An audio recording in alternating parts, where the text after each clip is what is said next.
A sex trafficking bill is up for debate in the U.S. Senate. A lot of people call this, Chris, modern-day slavery. In the United States alone, human trafficking rakes in an astounding amount of money, $9.8 billion for the use and abuse of victims. And many of those are children. What we're also going to do with this legislation is provide additional resources. It's a legislative standoff. It's a sad day when a human trafficking, sex trafficking bill can't find bipartisanship. Global story. President Obama is now on a collision course with Congress as lawmakers demand having a say in the nuclear deal negotiations. It isn't helping to win over skeptics here on Capitol Hill and elsewhere. Obama is a flawed negotiator. I think this all stems from a lack of leadership. I don't know whether I support it because I don't know what it is. There are new questions about what exactly the U.S. agreed to.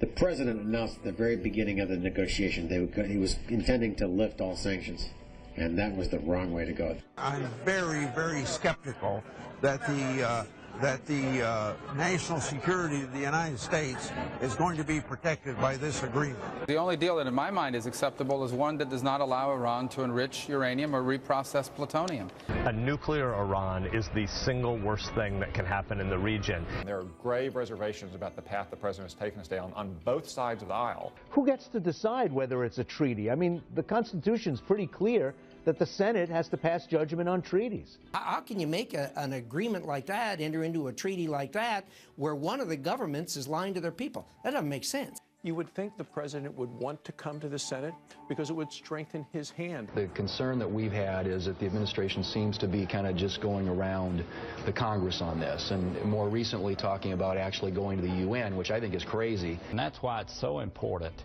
that Congress play its rightful role in approving this prior to the congressionally mandated sanctions that we put in place are alleviated.